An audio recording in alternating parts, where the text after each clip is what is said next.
Although there are different approaches to doing subtraction, I want to focus on the traditional approach and what we mean by borrowing. So let's have a look at the two examples, two questions. 78 subtract 46. Now, the traditional way is you line up the digits. So we have the 7 and the 8, and then we line up the 4 and the 6 underneath. And then we start by subtracting the units. So starting with the units, we have 8 subtract 6. Well, 8 subtract 6 is equal to 2. Now we move on to the tens column. We have 7 subtract 4 is equal to 3. So we end up with the answer 32. Now let's look at 56 subtract 39. Again, we line up the digits, line up the units, and we line up the tens. Now let's look at the units. We have 6 subtract 9. Now, this is where we can come with a bit of a problem, because what some students will say is, well, 6 subtract 9 doesn't go. But I can do 9 subtract 6. And then what they end up doing is they end up doing 9 subtract 6 and end up with 3. Let's look at the number 56. I'll just write in my units and my tens. 56 is made up of 5 tens, which we can write as 50, and 6 units. 56 is equal to 50 add 6. Now let's look at this process of borrowing. You're probably familiar with the idea of saying, right, well, what we do is, because we can't do 6 subtract 9, we're going to borrow one of the tens. So that leaves us with 4 tens, and then we end up with 16 units. Before we go any further, look at what's happened. We've rewritten 56. 56 is now being written as 4 tens, which is 40, and 16 units. Yes, 40 add 16 is equal to 56. That's what's happened by borrowing. We've rewritten our 56. Now we can get on with the calculation, beginning with the units. 16 subtract 9. Well, we know that 16 subtract 9 is equal to 7. Now we look at the tens. We have 4 subtract 3 is equal to 1. Now let's try another question. 72 subtract 58. Well, let's set the problem out. So we line up the columns. I'll just label the columns just so we know what we're looking at. Starting with the units, we've got 2 subtract 8. What we're going to have to do is we're going to have to do some borrowing. We're going to borrow one of the tens. So we're left with 6 tens. And we're going to add that to our units column. So we end up with 12 units. We've now rewritten 72. We now have 6 tens, which is 60, and 12 units. So we've now rewritten 72 as 60 add 12. Now we can get on with the problem. Looking at the units column. 12 subtract 8 is equal to 4. And then the tens column, 6 subtract 5 is equal to 1. And so we end up with the answer 14. Okay, let's do another one. 157 subtract 28. We line up the columns, the units, the tens, and in this case the hundreds. Beginning with the units, we've got 7 subtract 8. So in this case, we're going to have to borrow.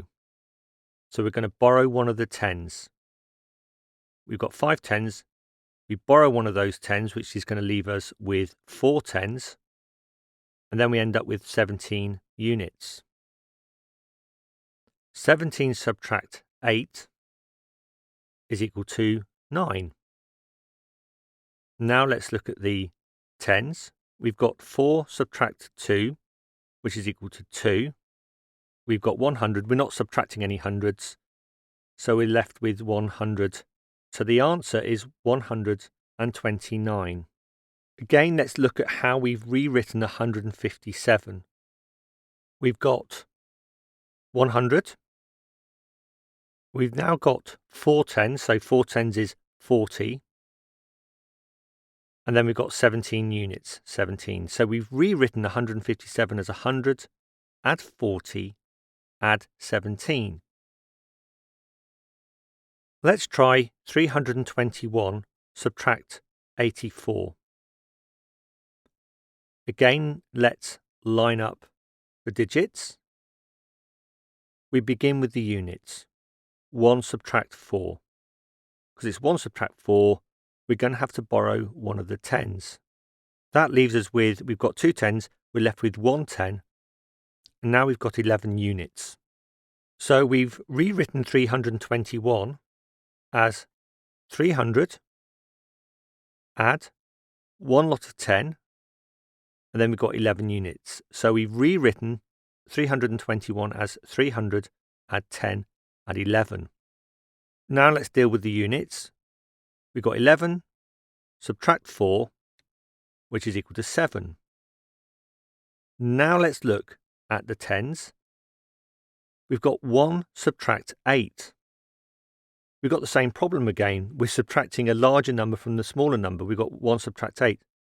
We have to now borrow one of the hundreds. We've got 3 hundreds, so we borrow one of those. That leaves us with 2 hundreds. And now we've got 11 tens.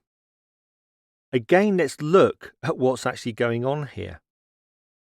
We've now rewritten 321 differently again in order to overcome this problem. We've rewritten 321 as, well, we've got 2 lots of hundreds, that's 200. If we look at the tens column, we've got 11 tens. Well, 11 tens is 110. And then finally, of course, we've got 11 units. So we've rewritten 321 now as 200, add 110, add 11. Anyway, let's now continue with our subtraction. We have 11 subtract 8. And 11 subtract 8 is equal to 3. And then, of course, we've got 2 subtract nothing. We've got 200s left over. So the answer to 321 subtract 84 is 237. So let's just look at one more question. 435 subtract 168. Again, let's line up the columns. And we'll begin with the units. We have 5 subtract 8. So we know we're going to have to borrow one of those 10s. So we've got 2 10s left over and we've got 15 units. We now have 15 subtract 8. 15 subtract 8 is equal to 7. Now let's look at the tens column. We've got 2 subtract 6. Again, we're going to have to borrow one of the hundreds. We've got 4 hundreds, so we're going to borrow one of those. That leaves us with 3 hundreds. And now we have 12 tens. 12 subtract 6 is equal to 6. So we end up with 6 tens. Finally, the hundreds column, we've got 3 subtract 1, which is equal to 2.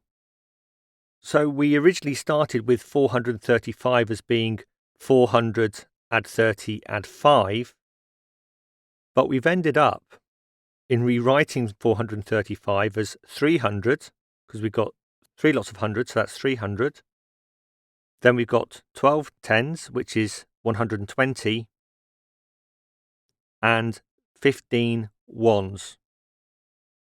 So we end up with 300 add 120 add 15. Well, there's a brief look at understanding what we mean by borrowing. I suppose I wanted to have a look at this because we do get into a process in learning mathematics of learning algorithms. And sometimes for many students, they don't necessarily understand what the algorithm is doing. They don't really understand what's going on. It's understandable, therefore, that students will struggle in areas of mathematics because they're learning an algorithm, they're learning a process, a technique, without actually understanding why that technique works or why that approach works. What I've hoped to do with this video is to get some students thinking about what's going on, what are we doing. I hope that it will help some students who are struggling with subtraction, but also I just think it's interesting mathematically at what's happening when we are borrowing, and help in understanding again how numbers are constructed in the decimal system. I hope some of you found the video helpful, and thank you for watching.